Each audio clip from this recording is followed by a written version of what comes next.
બનાસકાંઠાના ડીસામાં ભુવાજી પર જીવલેણ હુમલો સમગ્ર પંથકમાં ચકચાર. લવ મેરેજની અદાવતમાં સિહોરીના ભુવાજી દેવાભાઈ રબારીને નિશાન બનાવાયા. હિંસક દ્રશ્યો. CGST લખેલ ગાડીમાં આવેલા 15 લોકોના ટોળાએ મચાવ્યો આતંક. Video viral. ધોકા વડે તોડફોડ અને હુમલાના લાઈવ દ્રશ્ય કેમેરામાં કેદ. બનાસકાંઠા જિલ્લાના ડીસામાંથી એક અત્યંત ચોંકાવનારા સમાચાર સામે આવી રહ્યા છે. અહીં ધોળા દિવસે કાયદો અને વ્યવસ્થાના લીરે લીરા ઉડાવતી ઘટના બની છે.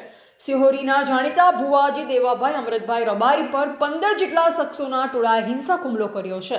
નવાઈની વાત તો એ છે કે આ હુમલામાં જે ગાડીનો ઉપયોગ થયો છે તેના પર કસ્ટમ ઓફ CGST અમદાવાદ લખેલી પ્લેટ મારેલ છે.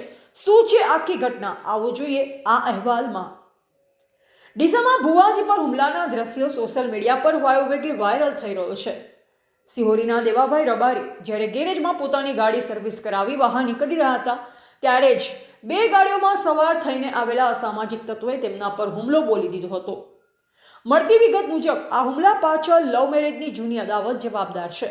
6 માસ અગાઉ દેવાભાઈએ લવ મેરેજ કર્યા હતા. જોકે વિવાદ બાદ યુવતીને પરત સોંપી દેવામાં આવી હોવા છતાં યુવતીના પરિવારજનોનો ગુસ્સો શાંત થયો ન હતો. આ જ અદાવત રાખી આજે 15 લોકોના ટોળાએ દેવાભાઈને ઘેરી લીધા હતા.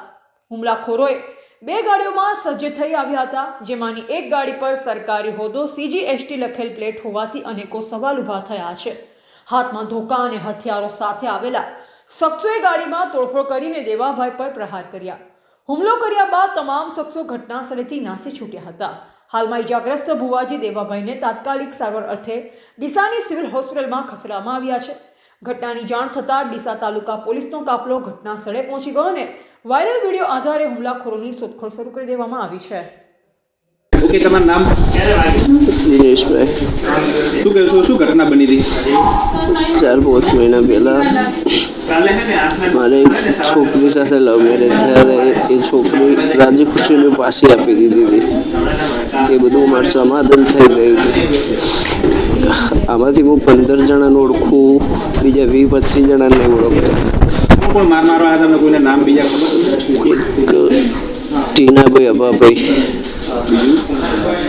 જમીનભાઈ ગોડાભાઈ, અમૂલભાઈ ગોડાભાઈ, રમાભાઈ. ઓકે, કેટલી ગાડીઓ લઈને આવ્યા હતા અને શાના વડે માર માર્યો? 3 ગાડીઓથી પાઇપો, ધોકા ને એવું બધું હતું. લોખંડની પાઇપો? હા. ઓકે, કેટલો માર માર્યો છે ને અત્યારે શું પરિસ્થિતિ છે?